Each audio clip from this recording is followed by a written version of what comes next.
Well,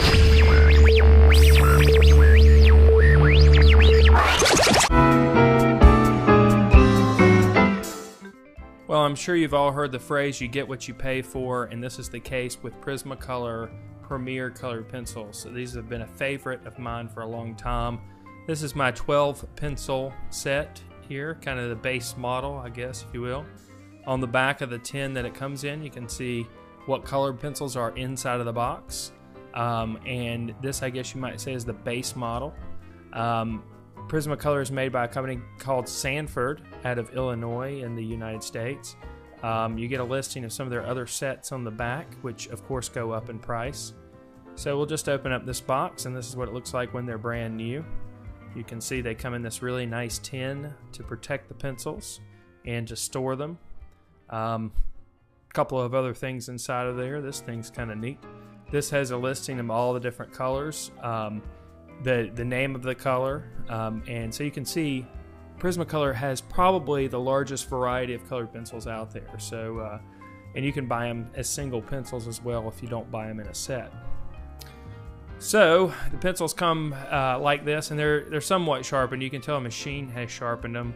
So before we get down to business, we're going to have to take it to a pencil sharpener so I can sharpen that tip just a bit for you. One thing to keep in mind when you're using Prismacolor colored pencils is that the material inside is so soft that it can destroy a pencil sharpener, like an electric pencil sharpener, if you're not careful. So I would suggest using a handheld pencil sharpener or even a knife to sharpen these pencils. The material inside is super soft.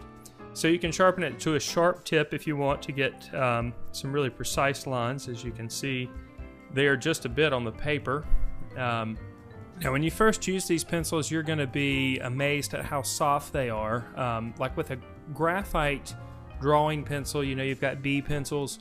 Well, these Prismacolor pencils are very similar to that in their softness. The material just flows out of the pencil right onto the surface of the paper very easily. You can create very easily a smooth gradation of value with them.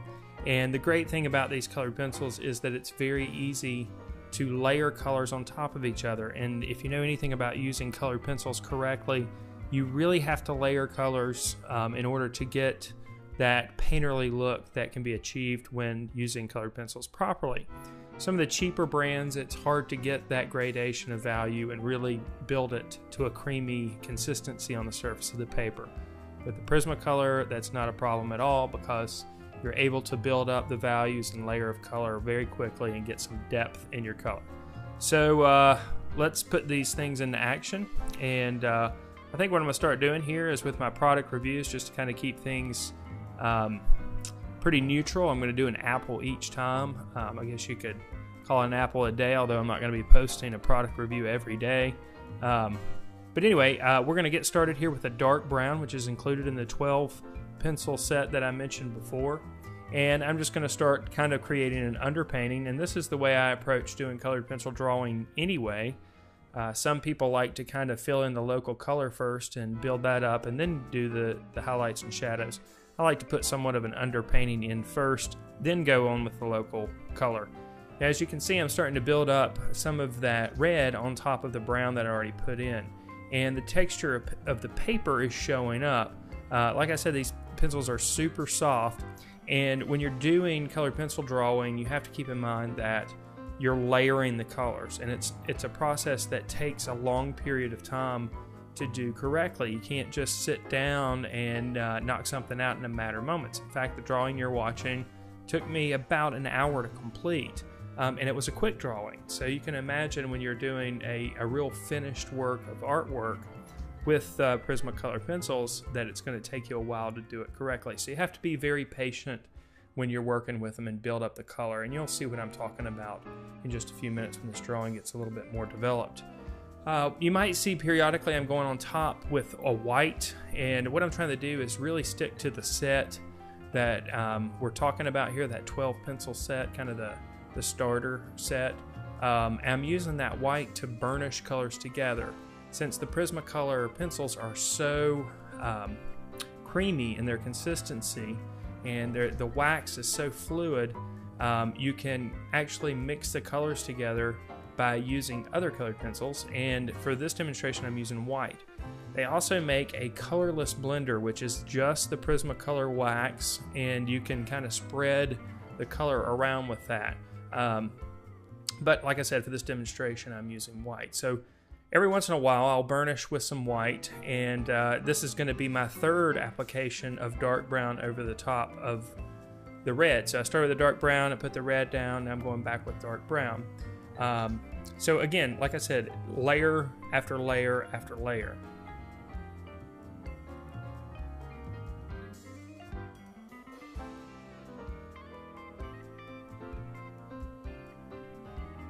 Now, Prismacolor pencils are notorious for being so soft that occasionally they do break inside of the wood casing, which is something that you have to kind of be careful with.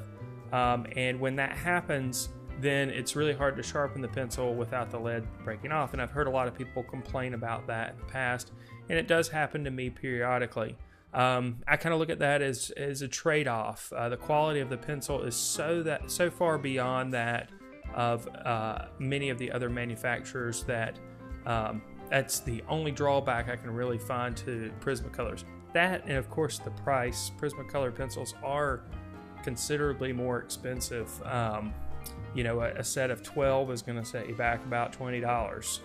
And you know, if you've bought colored pencils before that aren't Prismacolors, you know that Prismacolor pencils are a lot more expensive than your standard set of colored pencils. But I have to add that they are by far beyond worth it. You can also buy these pencils individually. So if you're looking to put together your own set, you can do that. You can pick up each pencil at about $1.50 or $2, depending on where you shop for them.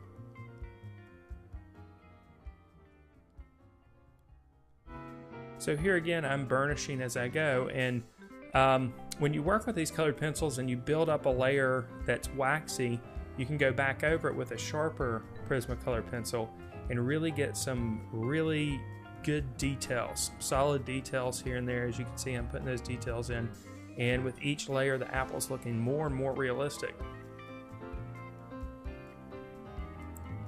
You kind of have to work through those beginning phases there where the pencil is still not to that milky consistency yet, and get to that point where you're able to really control all the details.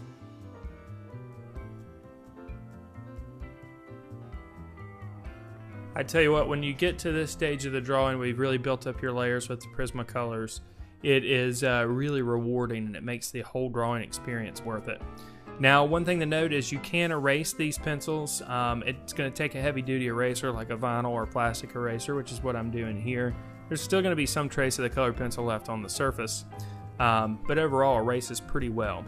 So we've been taking a look at Prismacolor Premier Pencils. I hope you've enjoyed this product review, and be sure to follow the link below to find out more about Prismacolor Premier Colored Pencils.